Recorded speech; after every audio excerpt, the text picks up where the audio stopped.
नमस्कार दोस्तों, welcome to only UPSC. मेरा नाम है शुभम। दोस्तों, आज से 10 दिन पहले ये जो घटना घटी है यूपीएससी को लेकर, उसको सुनने के बाद जो आपकी रूह है वो कांप जाएगी।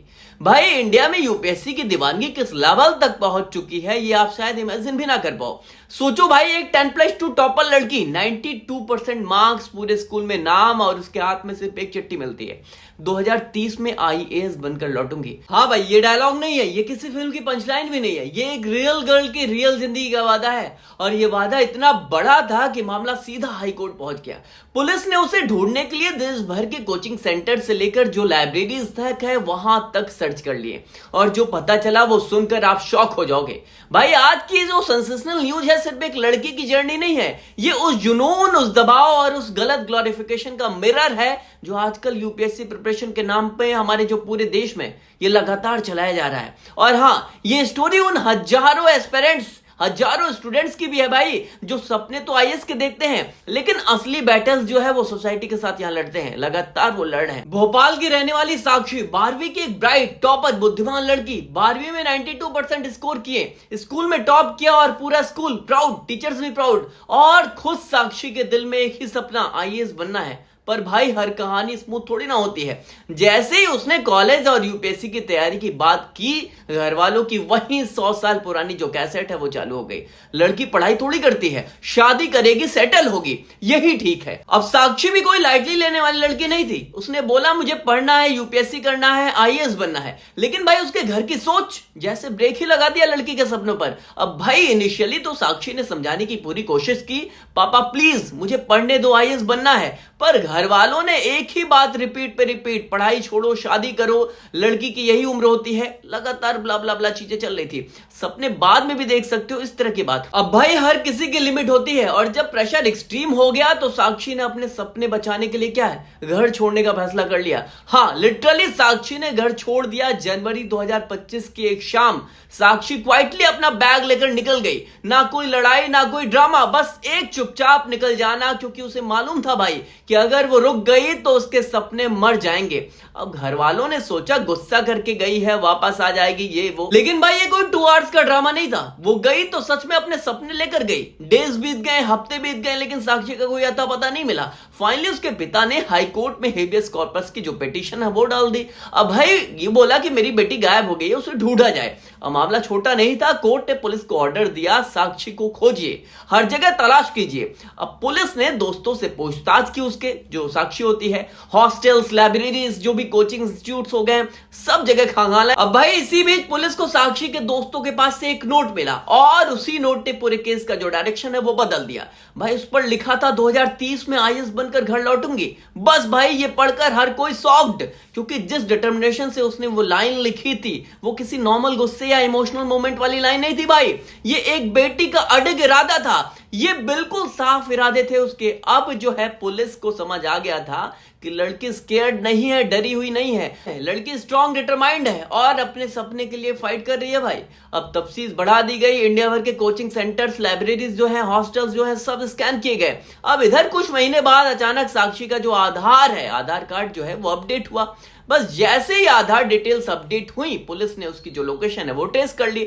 लोकेशन मिली भाई मध्य प्रदेश का जो इंदौर है, वहां पर ये पूरी लोकेशन मिलती है। एक टीम तुरंत यहां पर इंदौर पहुंची, और फाइनली कई महीनों बाद साक्षी जो है पुलिस को मिल गई। अब पुलिस जो है वो पूछना शुरू करती है, कहां थी, क्या कर रही थी। तो साक्षी ने बताया कि घर से निकलने के बाद सबसे पहले वो ललितपुर में रही, फिर इंदौर चली आई। इंदौर में उसने क्या है, 18,000 रुपए की सैलरी वाली एक जॉब जो है ज्वाइन कर ली थी। एक छोटे से रेंटेड रूम में रहती थी, अपने पैरों पर जो है वो खड़ी होकर आईएएस एग्जामिनेशन की तैयारी खुद के पैसे जोड़कर यहां पर कर रही थी। भाई, रिस्पेक्ट है, रिस्पेक्ट है ऐसी लड़कियों को। जीरो से स्टार्ट करने के लिए खुद को यहां सस्टेन करना यहां इजी नहीं होता, वहां से भाई जीरो से स्टार्ट कर रही थी। अब पुलिस ने साक्षी को सीधा कोर्ट में पेश किया। जज ने पेरेंट्स को सुनाया, यू शादी करने का प्रेशर गलत बात है भाई, लड़की को पढ़ने दीजिए, आगे बढ़ने दीजिए। और सबसे बड़ा जो ट्विस्ट है वो ये है कि भाई, हाई कोर्ट ने साक्षी को जो एजुकेशन है और जो सिक्योरिटी वाला मामला है उसकी सारी जो रिस्पॉन्सिबिलिटी है वो एक सीनियर आईएएस ऑफिसर को दे दी। कोर्ट ने यहाँ आदेश दिया कि अब साक्षी पटना में रहकर पढ़ाई करेगी और उसके एजुकेशन, रहने सहने, सेफ्टी सबकी मॉनिटरिंग करेंगी आईएएस वंदना प्रेयसी, जो बिहार सोशल वेलफेयर डिपार्टमेंट की सेक्रेटरी है। मतलब भाई, कोर्ट ने एक ऐसे सिस्टम को क्रिएट कर दिया, जहां एक बेटी की जो पूरी पढ़ाई है, पूरी जो रिस्पॉन्सिबिलिटी है वो क्या है, गवर्नमेंट ऑफिसर यहां संभालेंगे। ये अपने आप में एक हिस्टोरिक फैसला है भाई, ये अपने आप में एक ऐतिहासिक निर्णय सुना है कोर्ट ने। अब भाई कहानी तो यही खत्म नहीं होती। मेन प्रॉब्लम यहां हमारी सोसाइटी में आज भी क्या है, लड़की की स्टडी से ज्यादा मैरिज को इंपॉर्टेंस दिया जाता है। भाई साक्षी जो है वो स्ट्रांग निकली, लेकिन कई लड़कियां ऐसी होती हैं जो अपने पेरेंट्स की सोच के कारण अपना जो आइडेंटिटी है, अपना जो करियर है वो सैक्रिफाइस कर देती है। अब भाई एक बात पूरे दिल से यहां पर सभी को ये लगती होगी, यूपीएससी की दीवानगी इस देश में कुछ ज्यादा ही बढ़ गई है। देखो भाई सपने देखना गलत बात नहीं है, आईएएस बनने की चाहत रखना यह भी गलत नहीं है, पर एक चीज सबसे ज्यादा यहां डेंजरस होती जा रही है इस एग्जाम को लेकर। इस एग्जाम को इतना ग्लैमराइज कर दिया गया है कि देश की बड़ी आबादी बिना सोचे समझे यूपीएससी की तैयारी में क्या है एंटर कर रही है। भाई कई लोग बिना इंटरेस्ट के, बिना एप्टीट्यूड के, बस सोसाइटी के चकाचौंध में आकर क्या है आईएएस बनना चाहते हैं, और इसका रिजल्ट लोग घर छोड़ देते हैं, लाखों की कोचिंग ले लेते हैं, करियर के 5-7 साल क्या है सिर्फ एक एग्जाम में झोंक देते हैं। अब भाई बहुत से पेरेंट्स सोचते हैं बस आईएएस ही क्या है अल्टीमेट है। भाई ये भी ठीक नहीं है, आईएएस एक बहुत बड़ी पोस्ट है, बहुत सम्मानजनक है, एग्रीड भाई, बट इट मींस ये नहीं कि यही एकमात्र रास्ता है क्या सक्सेस का। देखो इंडिया में यहां पर 1000 करियर्स हैं, यहां लोग बहुत अच्छा कर रहे हैं, बेहतर कर रहे हैं, लेकिन हम क्या करते हैं, पेरेंट्स ने बोला बेटा आईएएस बन जा, हर दूसरा यूथ यही बोल रहा है यूपीएससी ही करेंगे लाइफ बन जाएगी। और भाई जब यूपीएससी को ओवर प्रमोट किया जाता है तो ऐसी घटनाएं सामने आती हैं जहां एक लड़की आईएएस बनने की चाह में घर छोड़ देती है। ये सोचने वाली बात है भाई। देखो भाई साक्षी की कहानी इंस्पायरिंग है, नो डाउट, इसमें कोई शक नहीं, लेकिन ये कहानी एक वार्निंग भी है भाई।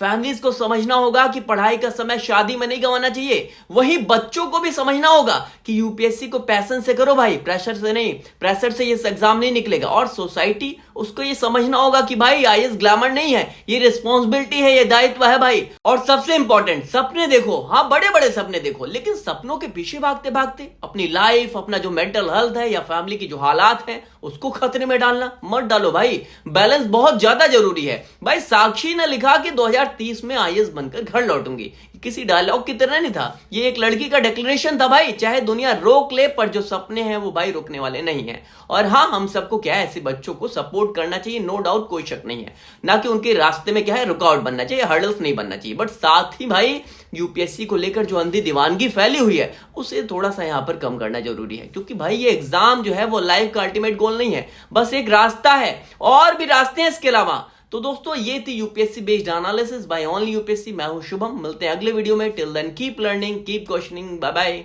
एंड में दोस्तों आप ये बताना कि आपकी क्या राय है, जो साक्षी ने किया उसका डिसीजन राइट था, रॉन्ग था, क्या था, आप कमेंट में जरूर बताना। और क्या घर से स्केप होना, घर से भागना, ये डिसीजन राइट था यूपीएससी के लिए, या फिर कोई अल्टरनेटिव ऑप्शंस हो सकते हैं? कमेंट में आप जरूर बताएं, वीडियो को शेयर करते रहें। चलिए।